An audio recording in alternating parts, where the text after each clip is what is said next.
Halo, perkenalkan saya Cindy Yohana Ulanda Mauk, NIM 2011080. Saya dari Prodi Sistem Informasi Strata 1, kelas B. Nah, di sini saya akan mempresentasikan hasil kerja saya tentang penerapan Enterprise Resource Planning pada PT Indofood.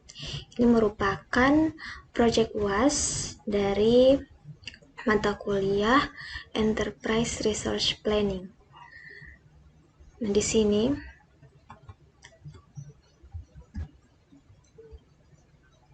PT Indofood itu merupakan salah satu perusahaan besar yang sangat terkenal di Indonesia yang bergerak di bidang pengolahan makanan dan minuman.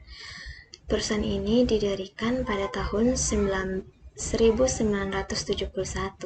dan memiliki cabang hampir di semua daerah di Indonesia dengan mencanangkan suatu komitmen untuk menghasilkan produk makanan olahan bermutu, aman, dan halal untuk dikonsumsi.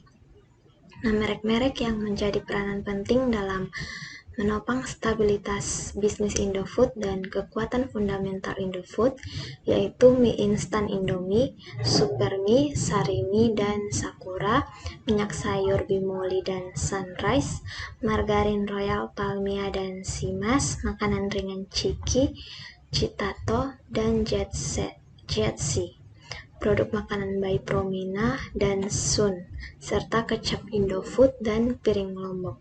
Nah, data ini saya ambil dari www.indofood.com. Nah, kini PT Indofood telah berkembang menjadi sebuah perusahaan Total Food Solution yang telah mengekspor produksi makanannya hingga ke Asia, Australia, dan Eropa. Nah, yang kita bahas di sini yaitu proses bisnis. Yang pertama kita bahas tentang proses bisnis. Nah, jika dilihat dari proses bisnisnya, Indofood memiliki beberapa tahapan, yaitu yang pertama proses procurement, itu proses pengadaan barang atau bahan-bahan mentah. Kemudian yang kedua, in-out inventory, yaitu pengawasan keluar dan masuk barang agar sesuai dengan jumlahnya. Nah, yang ketiga proses produksi, yaitu proses pengolahan bahan mentah menjadi bahan jadi, menjadi barang jadi. Oke, yang keempat penjualan dan pemasaran. Yang kelima administrasi dan umum, yaitu penentuan kebijakan, pengarahan, dan pengawasan kegiatan. Dan yang terakhir akuntansi dan keuangan, itu yang mengatur laporan keuangan. Nah, di sini PT Indofood sudah menerapkan ERP. Nah, fungsi dari Enterprise Resource Planning itu adalah yang pertama meningkatkan ketepatan antara supply dengan demand konsumen. Yang kedua, distribusi informasi terintegrasi sehingga mempercepat alur informasi dan data akurat dalam pengambilan keputusan. Yang ketiga, meningkatkan efisiensi biaya, dan yang keempat, mengurangi biaya administrasi. Nah, dari fungsi tersebut, maka didapat keuntungannya, yaitu satu, proses kerjanya lebih cepat dan mengurangi kemungkinan kesalahan input data. Yang kedua, membuat dan menyajikan laporan standar yang dapat diakses kapan saja ketika dibutuhkan. Yang ketiga, membuat proses kegiatan rutin lebih efektif dan efisien. Dan yang keempat, proses kerja menjadi lebih terstruktur dan tidak tergantung pada pekerja tertentu. Nah, namun ada juga kendalanya, yaitu ada beberapa kendala dalam menerapkan sistem ERP ini. Yang pertama itu, investasi ERP sangat mahal. Yang kedua, ERP yang berhasil digunakan oleh sebuah perusahaan tidak menjadi jaminan berhasil di perusahaan yang lain. Yang ketiga, tidak ada keajaiban dalam ERP software. Yang keempat, tidak bisa menutupi bisnis strategi yang cacat dan bisnis proses yang parah. Yang kelima, Pengetahuan tanpa pengalaman menyebabkan orang membuat perencanaan yang terlihat sempurna, tetapi kemudian terbukti tidak bisa diimplementasikan. Yang keenam, waktu dan biaya implementasi yang melebihi anggaran. Yang ketujuh, pre-implementation tidak dilakukan dengan baik. Kedelapan, strategi operasi tidak sejalan dengan bisnis proses desain dan pengembangannya. Orang-orang tidak disiapkan untuk menerima dan beroperasi dengan sistem yang baru. Yang kesembilan, biaya pembuatan dan perawatan dari sistem ERP cukup besar. Kemudian yang terakhir, kurangnya sumber daya manusia yang memadai untuk mengelola ERP dalam PT Indofood. Nah, yang kita bahas selanjutnya adalah kita menganalisa sumber daya manusia SDM dari PT Indofood. Nah, saat ini PT Indofood telah mempekerjakan puluhan ribu karyawan dengan kondisi dan kompetensi yang berbeda-beda. Mereka dibekali kemampuan manajerial dan leadership. Proses pengembangan juga diikuti dengan penyediaan fasilitas pelatihan baru serta modul-modul pelatihan yang disesuaikan dengan kebutuhan. Bagi PT Indofood, setiap karyawan memiliki kapasitas untuk berprestasi dan memberikan kontribusi terbaik demi keberhasilan tidak hanya perusahaan tetapi juga bangsa. Maka seluruh bagian SDM sangat diperhitungkan pengembangannya agar dapat menghasilkan tenaga kerja bertalenta dan ahli dalam mengerjakan pekerjaannya dengan baik dan bertanggung jawab. Oleh karena itu, berikut ini hal-hal yang dapat dilaksanakan dalam pengembangan sistem di PT Indofood. Yang pertama, mengetahui dan menghargai kebutuhan karyawan serta mengadakan pelatihan. Yang kedua, mengadakan training untuk karyawan setiap bulan atau dalam kurun waktu tertentu. Yang ketiga, mengadakan pelatihan untuk karyawan baru. Keempat, memilih karyawan baru melalui seleksi. Yang kelima, menawarkan jenjang karir dan promosi jabatan sebagai stimulasi untuk memicu kemampuan setiap karyawan mengembangkan diri demi memajukan perusahaan. Yang keempat, menjalin hubungan baik dengan karyawan. Nah, selanjutnya kita menganalisa infrastruktur dari PT Indofood. Nah, PT Indofood Sukses Makmur Tbk ini melakukan restructuring dengan memisahkan divisi mie instan dan customer branded product menjadi perusahaan baru yang bernama PT Indofood Customer Branded Product Tbk. Restructuring Indofood bertujuan untuk mencapai efektivitas kinerja operasional Indofood dan meningkatkan value perusahaan. Kinerja Indofood sebelum restructuring menunjukkan efisiensi biaya tetapi belum mampu menghasilkan laba bersih operasional yang tinggi jika dibandingkan dengan kinerja industri food and beverage. Restructuring Indofood telah berhasil meningkatkan nilai perusahaan yang sangat tinggi. Peningkatan nilai perusahaan tidak memberi kemakmuran bagi para pemegang saham dan tidak sebanding dengan pertumbuhan perusahaan dalam waktu jangka panjang. Indofood memerlukan strategi-strategi baru untuk tetap dapat meningkatkan penjualannya agar sebanding dengan peningkatan nilai perusahaan. Strategi pemasaran harus diperbaharui untuk mengintensifkan peningkatan penjualan pada level fungsional yang didukung oleh procurement, human resource, dan infrastruktur IT yang baik. Nah, yang ketiga kita menganalisa perangkat lunaknya. Nah, cakupan bisnis perusahaan Indofood dan peningkatan pasar ke depannya membuat Enterprise Resource Planning atau disingkat ERP merupakan faktor penting dalam kesuksesan perusahaan. Perbedaan varian dari mie instan harus berisi bumbu yang tepat yang diproduksi oleh Food Ingredient Division atau disingkat FID. Setiap divisi harus menyesuaikan rencana production plans mereka sehingga akan selalu tersedia segala jenis bumbu yang dibutuhkan oleh berbagai varian dari mie instan. Pada waktu yang sama, mereka harus menjaga agar persediaan di gudang seminimal mungkin.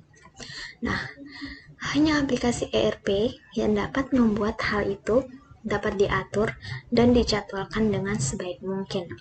Dari perencanaan dan kontrol produksi melalui kebutuhan peramalan dan intelijensi bisnis, Indofood mempercayakan SAP R3 sebagai solusi ERP.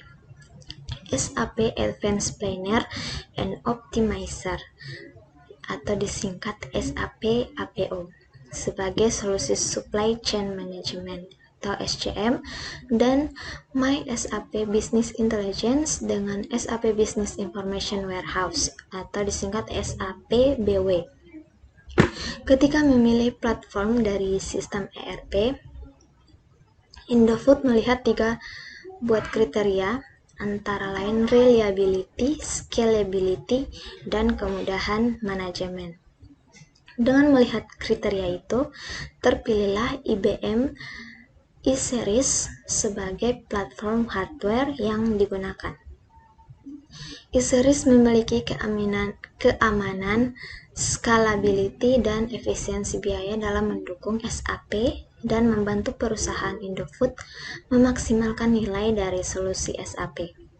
Ketika Indofood memperluas inti dari sistem SAP R3 untuk memasukkan SAP BW dan SAP APO, tidak ada yang perlu dipertanyakan lagi untuk mengganti platform server. Data SAP tersimpan dan diatur oleh IBM BD2 Database Management. Nah, yang keempat, kita menganalisa modul ERP yang digunakan pada PT Indofood dan fungsinya. Nah, di sini modul yang digunakan PT Indofood adalah SAP R3 versi 4.6C. Nah, berikut ini adalah cakupan implementasinya. Yang pertama, finansial. Yang digunakan yaitu Financial Accounting atau FI, di mana fungsinya menyediakan pengukuran profitabilitas dan kinerja keuangan perusahaan. Yang ke B, controlling atau CO, fungsinya pengendalian capital investment, pengendalian aktivitas keuangan perusahaan, serta memonitor dan merencanakan pembayaran, pengendalian pendanaan, dan juga pengendalian biaya dan profit. Ke C, investment management atau IM, itu fungsinya menyediakan analisis kebijakan investasi jangka panjang dan fixed asset dari perusahaan untuk membantu proses pengambilan keputusan. Yang ke D, treasury atau TR, itu fungsinya mengintegrasikan antara cash management dan cash forecasting dari aktivitas logistik dan transaksi keuangan. Yang ke F, enterprise controlling atau EC, itu fungsinya memberikan akses bagi enterprise controller kepada information warehouse terkait kondisi keuangan perusahaan, hasil dari perencanaan dan pengendalian perusahaan, investasi, maintenance dari aset perusahaan, akuisisi dan pengembangan SDM perusahaan, kondisi pasar yang berkaitan dengan pengambilan keputusan, yang di dalamnya ada market size, market share, dan competitor performance, serta faktor-faktor struktural dari proses bisnis, yaitu struktur biaya, financial accounting, dan profitability analysis. Oke, yang kedua, logistik. Yang digunakan yaitu logistic execution atau LE, itu berfungsi mengatur logistik dari purchasing hingga distribusi. Kemudian sales and distribution atau SD, membuat struktur data yang mampu mereka menganalisis dan mengontrol aktivitas untuk memberikan kepuasan kepada pelanggan dan menghasilkan profit yang baik dalam periode akuntansi berikutnya. Yang ke C, materials management atau disingkat MM, itu fungsinya membantu manajemen dalam aktivitas sehari-hari dalam aspek konsumsi material, energi, dan servis terkait. D, Plant Maintenance atau PM, fungsinya mendukung dan mengontrol pemeliharaan peralatan dan bangunan secara efektif, mengatur data perawatan dan mengintegrasikan data komponen peralatan dengan aktivitas operasional yang sedang berjalan. Kemudian yang Production Planning and Inventory Control atau disingkat PP. Fungsinya merencanakan dan mengendalikan jalannya material sampai dengan proses delivery produk. Yang ke F, Quality Management, QM, itu fungsinya menyediakan master data berdasarkan rekomendasi dari ISO 9000 series. Kemudian yang ke G, Project System atau PS, mendukung perencanaan pendahuluan terhadap waktu dan value, perencanaan detail menggunakan cost element atau unit costing, menetapkan waktu kritis, pendeskripsian aktivitas dan penjadwalan, koordinasi dari research melalui otomatisasi permintaan material, manajemen inventory network planning, yang di dalamnya ada SDM, kapasitas, material, operating, research and service. Kemudian monitoring material, kapasitas, dan dana selama proyek berjalan. Evaluasi akhir proyek dengan analisis hasil dan perbaikan. Kemudian yang H, customer service. Itu pelayanan kepada customer atau pelanggan. Nah, yang ketiga itu human research. Secara umum membantu dalam memudahkan melaksanakan manajemen yang efektif terhadap salary, benefit, dan biaya yang berkaitan dengan SDM perusahaan, melindungi data personalia dari pihak luar, serta membangun sistem rekrutmen dan pembangunan SDM yang efisien melalui manajemen karir. Nah, di dalamnya itu meliputi personal management, personal time management, payroll, training and event management, organizational management, dan travel management. Kemudian di sini ada software ERP-nya. Software ERP yang digunakan oleh PT Indofood adalah SAP R3. SAP sendiri adalah perusahaan software terbesar keempat di dunia yang berpusat di Jerman dan berdiri sejak tahun 1972. SAP menawarkan solusi ERP lengkap dengan modul yang terintegrasi untuk CRM dan SCM. SAP R3 merupakan nama perangkat lunak ERP yang diproduksi oleh SAP AG. SAP pada dasarnya menyediakan semua solusi untuk semua fungsi dalam perusahaan dalam industri manapun. Secara keseluruhan, SAP R3 versi 4.6c terbagi menjadi 3 fungsional area, yaitu finansial, logistik, dan human research. Masing-masing fungsional area terdiri dari berbagai macam modul pendukung, yaitu yang pertama finansial, ada Financial Accounting FI, Investment Management IM, Enterprise Controlling EC, Controlling CO, dan Treasury TR.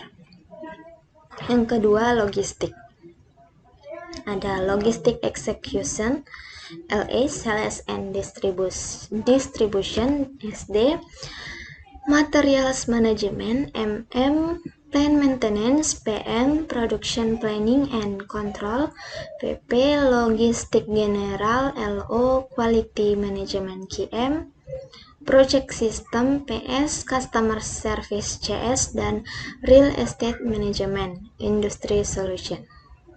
Yang ketiga, Human Research, ada Personnel Management PA, Personnel Time Management PT, Payroll PY, Training and Event Management PE, Organizational Management, dan Travel Management, disingkat TV. Oke, berdasarkan pembahasan tadi, bisa kita simpulkan Yang pertama, kegiatan proses menggunakan ERP pada PT Indofood dimulai dari perencanaan dan kontrol produksi. Indofood mempercayakan SAP R3 sebagai solusi ERP, SAP Advanced Planner dan Optimizer sebagai solusi Supply Chain Management, dan MySAP Business Intelligence dengan SAP Business Information Warehouse. Yang kedua, Indofood memiliki 3 kriteria pada platform ERP, yaitu reliability, scalability, dan kemudahan manajemen. Yang ketiga, ERP merupakan infrastruktur perusahaan dan bagian penting untuk keberlangsungan bisnis perusahaan. ERP sangat mendukung dan melibatkan semua orang dan bagian untuk menjalankan bisnis perusahaan. Dan yang terakhir, ERP ada untuk meningkatkan produktivitas dan daya saing perusahaan. Oke, baik. Terima kasih. Sekian dari presentasi saya. Semoga bermanfaat.